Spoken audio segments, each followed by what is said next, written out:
Whiskey Tango Foxtrot Veteran Podcast. I'm your boy, the Drunken Settler, guys. It's Saturday, June 6th, and you see the headline here. We're going to talk about the threat levels raised by being spied on by Israel and Israeli intelligence, the Mossad agents and stuff, which I don't think they're spying on us. We're happy to give them access to our intelligence and information anyway. So this is a fraud headline here. And we also going to talk about the fraud that's going on with the H-1B1 immigration system that we have to destroy. We have opened our borders up. We have H-1B1 immigrants taking entry-level jobs from Americans that's graduating college or trying to get into the workforce. This just have to stop, and I'm done tired of it, and we're going to talk about it. But here, this is from NBA. This is from Joe Kent, who tweeted this out. We give Israel unprecedented access to projects of our government and electoral system, enabling their overt influence over our foreign policies. Like any corporate intel service, they take advantage of that access to further Israel agenda at the expense of Americans. Our entire relationship with Israel must be redefined immediately. We need to be clear-eyed going forward and should treat them like a foreign country with different objections than our own, because they are. Israel is a foreign nation. We treat them closely and they're more American. We treat them like they are America. They are the American citizens. Their government are the American government. Which is bullshit. They're foreign nation, which should be treated like so. We should keep them at an arm distance direction, like we do China, Russia, and Israel.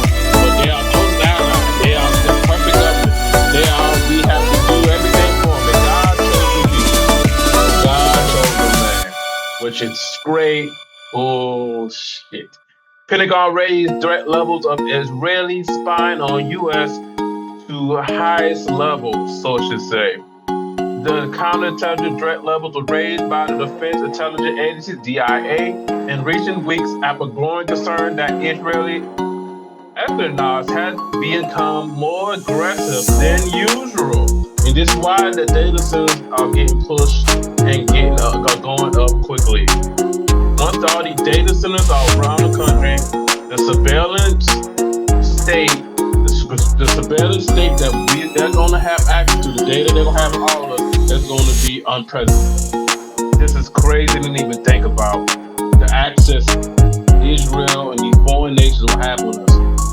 We're pushing data centers out damn near 5-1 in the other nation. Even China, we're pushing more in China. China got billion people. And China's on 6G and doing way more better than we are. But this shit have to stop. But when you sell out the nation, and this is also for Alan Jones here. Just in case you missed it, here's Benjamin Netanyahu, in his own words, thanking Congress for applying his plan to take over U.S. military and intelligence services. This is from Prime Minister of Israel, Benjamin Netanyahu. This is his own words. This is June 1st, 2026. Thanking Congress. I was glad to receive your proposal, Congress solution, endorsing my plan to shift the framework for U.S.-Israel defense cooperation from aid to partnership. As I said in our meeting in Jerusalem on May 27th of 2026, Israel deeply appreciates the financial cooperation of the military aid the United States have generously provided us over the years. The time have now arrived for us to move forward from aid represent to partners. I am heartened to be a crucial support of our plan to develop a new memorandum of understanding with the United States government that would draw down U.S. financial military assistance over the next decades and replace it with you referred to as a new framework of joint defense cooperation, co-development, co-production, and mutual interest in areas including advanced missile defense, artificial intelligence, unmanned systems, cybersecurity, and the next generation military platform. I am appreciating your commitment to fight the scourge of anti-Semitic in the United States and around the world. This is from the Prime Minister of Israel himself, Benjamin Evil Ass Netanyahu. Thanking our Congress members here for moving forward from just aid now to full-on partnership and basic access to our U.S. military. Personnel, intelligence, military, weapons, whatever you call. This is treason, guys.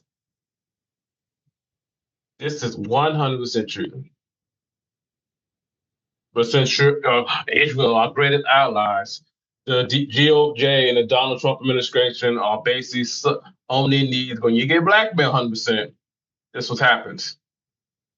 Like I said, when you're blackmailed and when you're sleeping with kids and you're doing dirt like that, when they have the dirt on you, it's treason. And this is modern territory. Our government is captured by foreign government. Yep.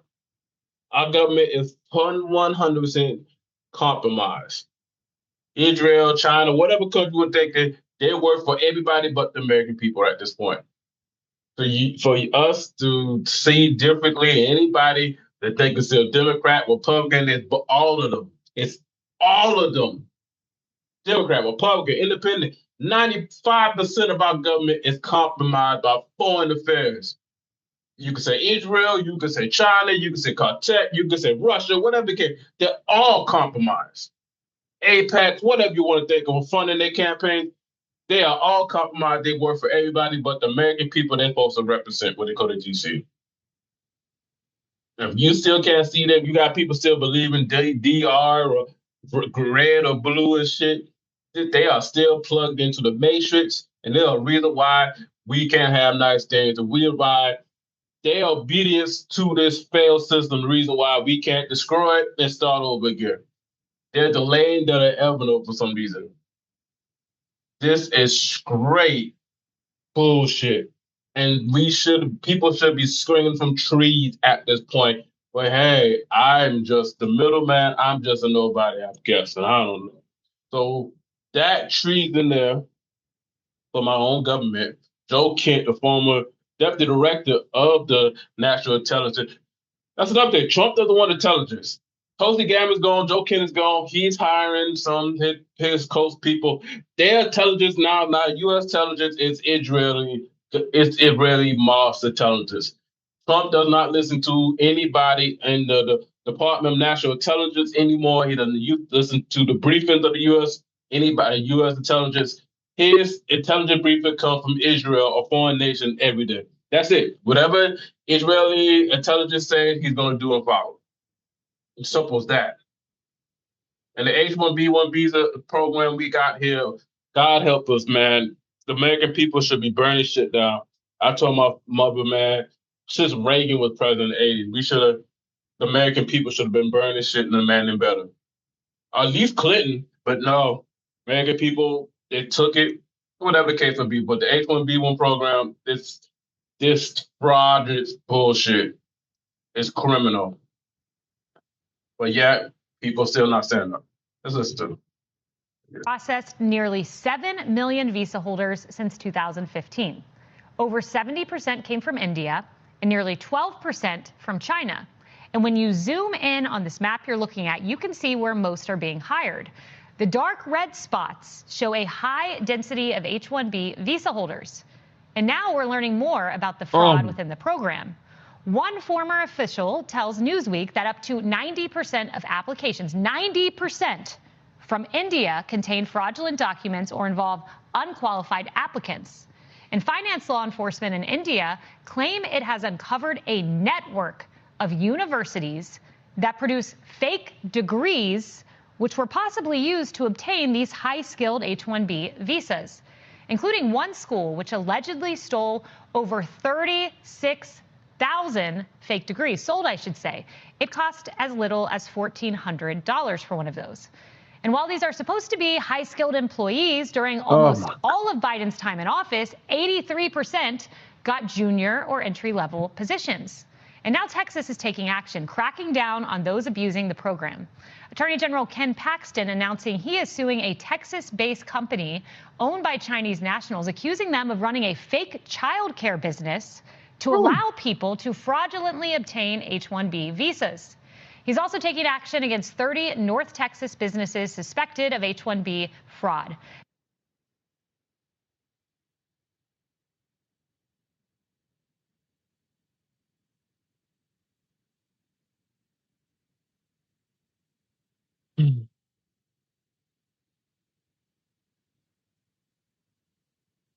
The other Americans are not angry enough. Well, we are not angry enough. I, I, this is Chip Roy as well. Three-quarters of American STEM students can't find employment after college. That's the reality when you have corporate America doing what they've been doing for years, which is importing cheap labor because it looks good in a Wall Street Journal editorial or the Chamber of Commerce talking points that, frankly, Republicans have been all too happy to put forward. By the way, the same people that have created open borders, saying, oh, we can't have a wall, we can't have enforcement, we'll never have our ability to have labor. Meanwhile, now we've got an absolute destruction of our country with wide open borders, and now the abuse of the legal system is becoming clear to Americans. Oh, Chip Roy, I don't want to hear your crying. You GOP Republicans sit around and do nothing. Sorry, mother suckers. You're paid to get lost. You're getting paid to get to lose. You Republicans haven't done shit. Can't even pass the SAFE Act. Can't even do nothing better for American people. I don't want to hear shit. Oh, they've been doing this. Same people don't want to build a wall. It's both sides. And Chip Roy got no time to talk. And him and said, do nothing. GOP Republicans haven't done shit for the American people as well. They got the majority in the House and Senate, haven't done a damn thing positive. I don't want shit from you. I can't watch this Fox News slot no more. They talk shit like that. They encourage this shit. They push for this. They corporation, they company, they friends and tech push for the immigration, push for the cheap labor, H-1B1, abuse the system and shit. Why pay Americans $60,000, $70,000 and paid overtime and benefits? Why I could pay some dumbass Indian $40,000 to work 100 hours and no benefits and no extra pay? Get the hell out of here. They're all encouraging. They're all in on it, man. I'm done with all this fucking slop. Talking shit, but the closed doors, they don't do shit. They don't pass no bills in Washington. They don't do nothing positive for the American people. He got time to talk with his chest out on Fox News. When he go to D.C., oh, you have a good point. Whatever APAC, whatever they want me to do, boss. Whatever APACs and the Israel government, they will pay my bills. It's all bullshit. They're replacing the American people. They told the woman to work. They were told the man he wasn't shit. They told the white man he wasn't shit. They told the black man we don't need men. Women gonna do work. Multi corporation is just women. It's a daycare for women and shit. So they don't have families and do part of this shit what they're supposed to do. At the end of the day, America's cooked. I tell you, we burn the system down and start over. It's cooked. It's over. It's over. And these bastards go talk a good game, but at the end of the day, when shit the fan, they got their money. They're gonna get the hell out of Dodge. What are we gonna do? That's not the 1%. That's why I ask you. This is why I do this. Like, comment, subscribe, guys, because all I gotta say, hell is coming for all of us, and even them too. They think their money gonna save them too.